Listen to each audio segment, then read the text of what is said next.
Hello everyone, today we're going to convert this locomotive to DCC. I guess this is kind of my Christmas present to you guys for being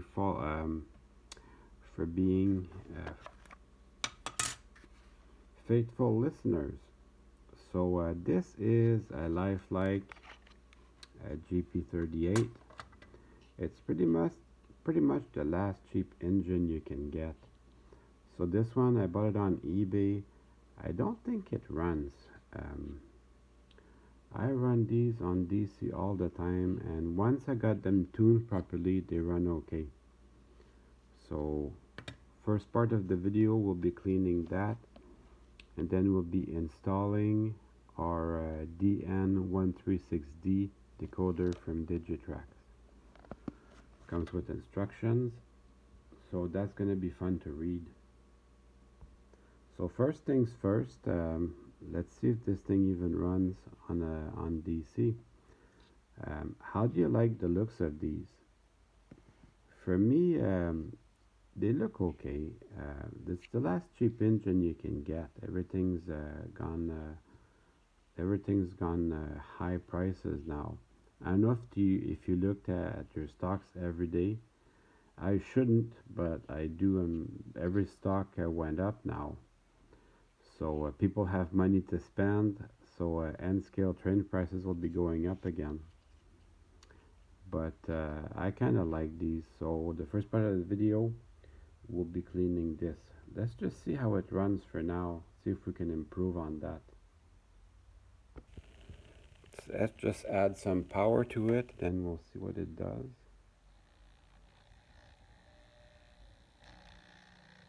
So it wants to go.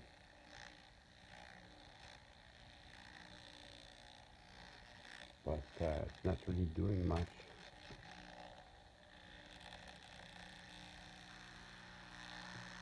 When your engine I'm about halfway up my power. When you do that, the motors warm up very quickly. So it kind of wants to go. That's good news. That means when I got it tuned properly, it's going to go well. For the shell removal, you just just spread out the shell and pull from under. And then there's two little tabs at the front that you can lift out. So go ahead and lift that out. And then pull the middle part, pull the little middle part out. And that will release the shell. And then there should be weights here that help weigh down the engine. So to make room for my decoder, I'm going to have to make an indentation in this one. It's lead, so it's not very hard to move. I've got to remove this one to clean the engine.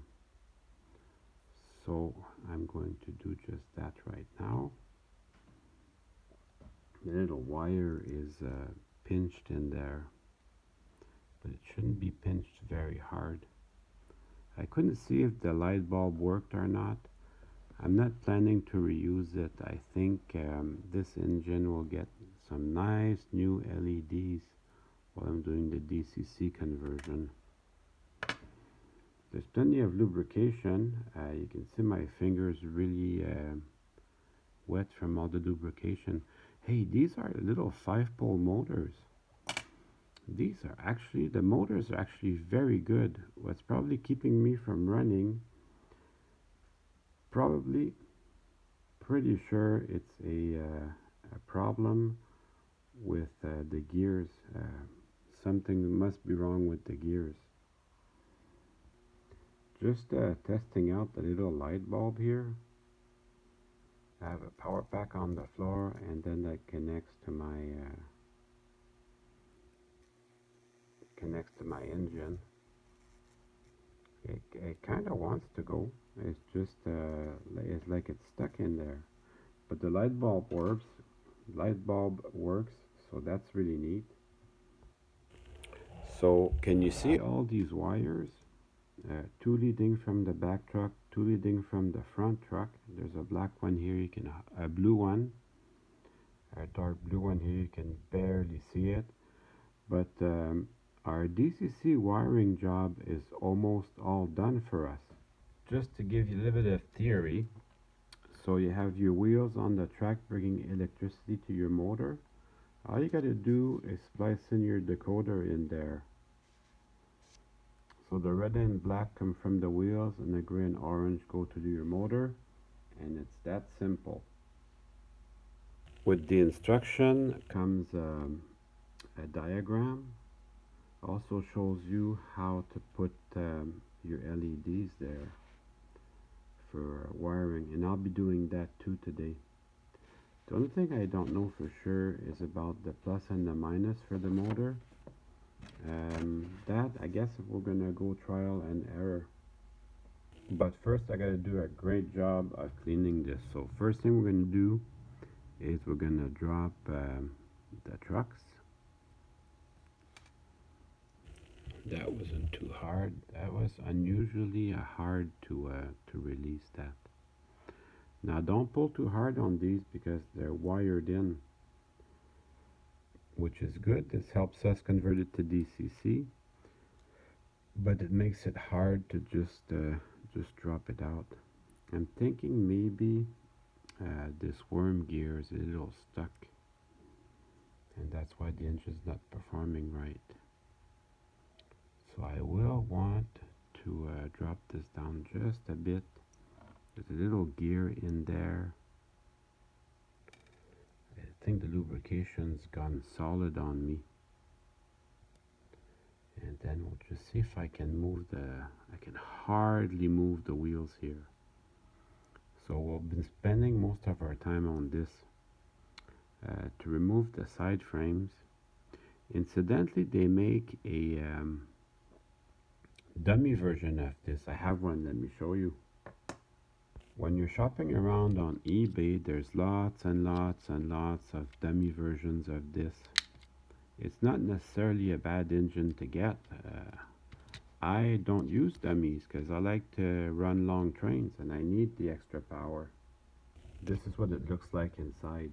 So I don't run these. I keep them around for parts. There's extra side frames. Maybe you can use the wheels. Who knows? This fuel tank weight is kind of neat. I use the shell. This shell, other than the handrail and the back's missing, is really cool. The horn's in great shape, so there's a source for a horn. So I don't buy these. This came with a lot, with a whole bunch of other cool stuff. I did that yesterday. I bought a nice lot, 4 engines. Only one of which is really good, but the 2 other ones I guess we'll be using to make some revival. Actually, there's a starter set Backman one, which I actually don't hate those. Just like the cheap, I have both, you know, I have really expensive engines and I have some really cheap ones. Don't ask me why. When I get an engine that doesn't work, if I can get it going again, revive it, like I did last week for the 440, that's always a lot of fun to me.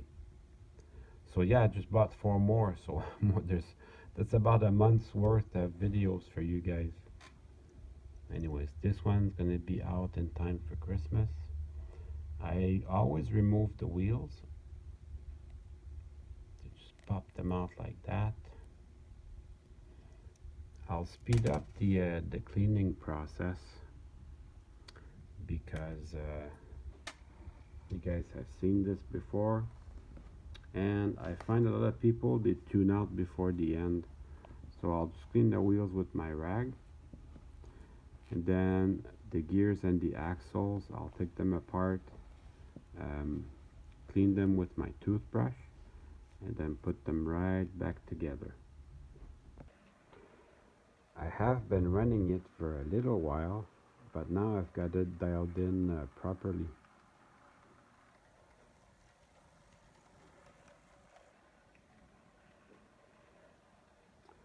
Now I can worry about doing the DCC conversion. Okay, now we can worry about the DCC part. Here's my decoder. It's small enough that I almost misplaced it. So it's very small. It will fit in the car body, although a little bit tight, but it will fit in there.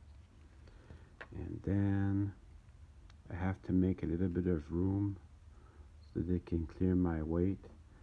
I suppose you could be lazy and take out the weight altogether, but I want to keep most of it, just so I can have the locomotive being a little heavier. It really can use that. But I'm going to make lots of room for the decoder. I'm going to use a hacksaw. Now this probably contains a lot of lead, which is soft. It's easy to saw through, but you don't want to get any of the dust or the shavings into your system, so you want to be careful about that. Sweep the room after you're done and keep that away from your system. Definitely the hacksaw is a good tool for this job. So this part that I took off, I'm going to keep it for if I need to do a freight car. That fits very well in there. I can just put that on top here somewhere, because I am going to have two lights, one light for the back and one light for the front. So I'm going to start cutting this up. So while I'm cutting it up, I'm just remembering what makes sense. So basically I have to put the decoder in here between the wires from the truck and the wires to the motor. Like I said, the wiring's almost all done for me. I'm keeping the yellow and the green. They're the wires leading up from the track. Same with the blue, I'm going to reuse it. And this yellow one, I'm going to reuse it, that leads up from the track. And then the top brush, it's very obvious. But the bottom brush, I'm going to keep these wires here, the yellow and the red. I'm going to keep these because they lead to my bottom brush. So that I'll keep these as long as I can. I'll give myself a lot of length on them, so I can connect my orange and gray wire to the motor. These incandescent light bulbs, they're no longer in style. So even though this one still works, I probably won't be reusing it. So I'm keeping this red wire long because I may use it to connect to my bottom brush. So that's useful. And then I'm going to just set up all my two track feeds now. Oh, by the way, these Life Like locomotives from that generation, the GP38, GP18, the F40, the F9, the FA2, they're all wired in the same way and work pretty much the same. This bottom screw here, it releases the weight, but it also releases the motor. And that's just going to give me enough of a little wiggle room so I can go and do a good job of removing these wires at the bottom. I'm probably going to release the two worm gears here, just so I have just a little bit more room to work. See, now I just released the tension on the spring,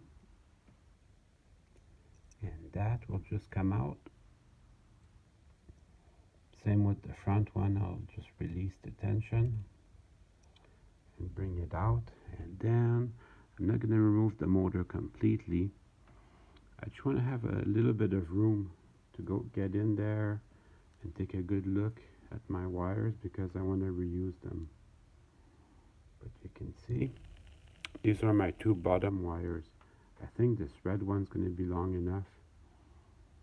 And the blue one, it's a little short, but I'm going to reuse it.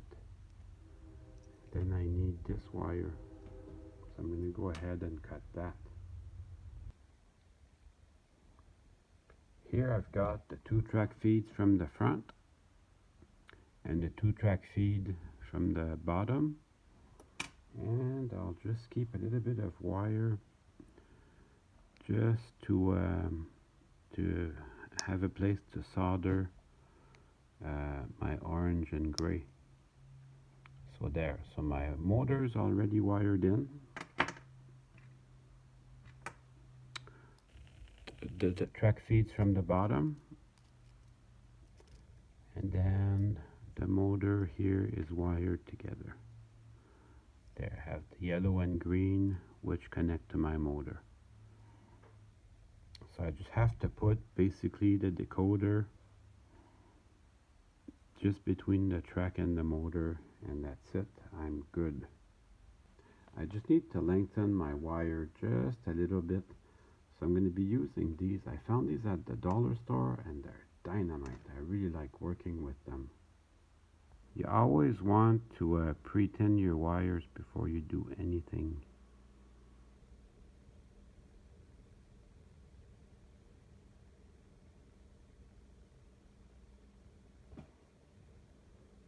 I just needed to lengthen my wire just a little bit. I'm going to tuck them in nice and neat. I'm also going to put some masking tape over the motor, because you do not want to have a short circuit where your decoder and the motor is shorted. You can damage your decoder that way.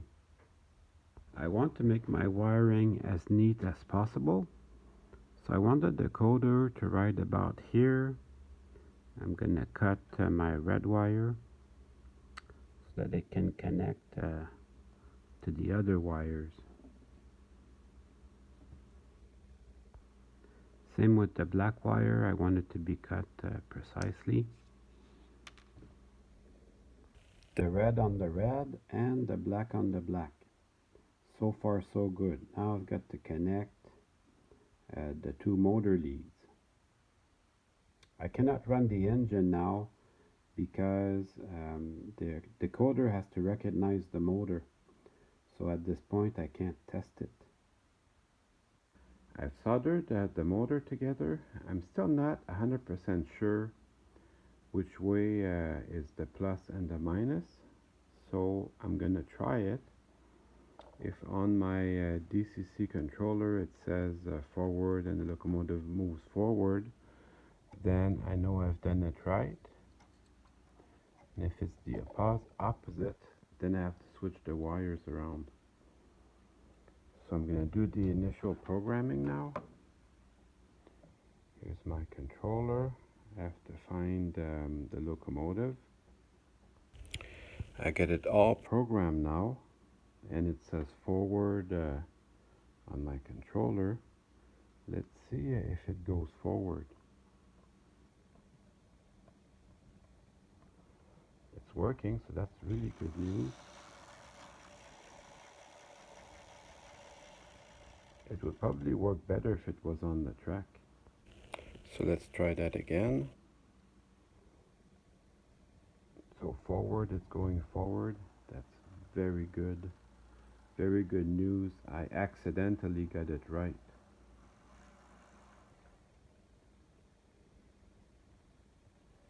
So that's awesome. Now I have to put in my LEDs. That's the next step.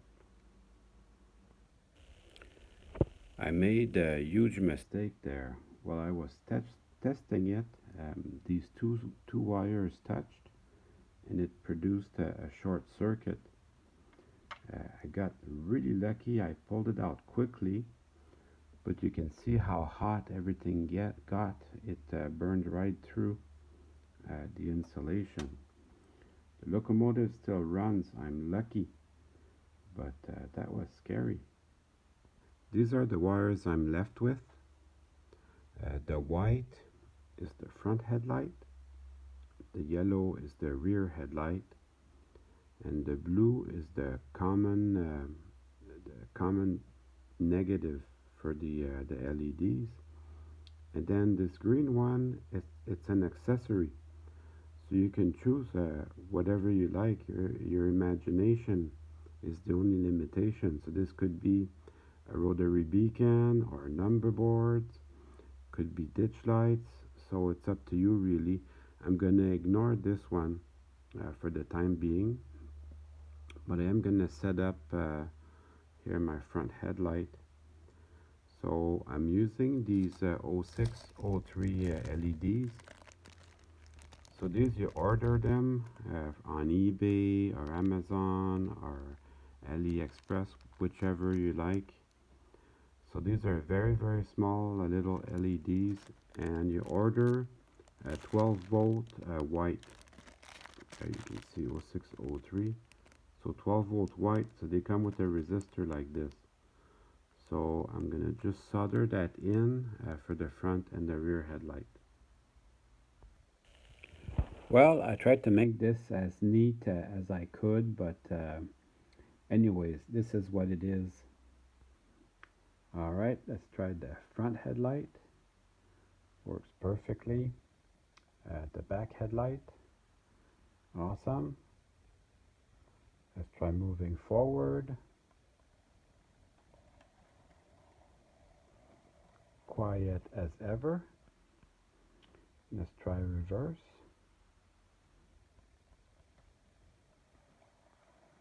Still very quiet. So that is awesome. I'm really enjoying this. I'm going to run this for a little while. All that's left to do is put the shell back on. And now it's time to run some trains. Well, I have to say this decoder is pretty good, especially considering I shorted it.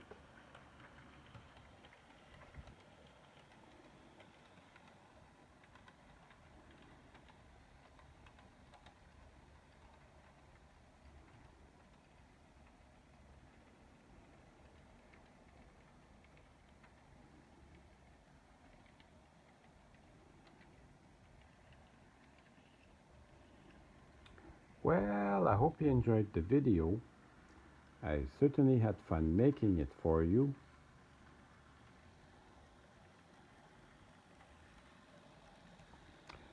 See you soon.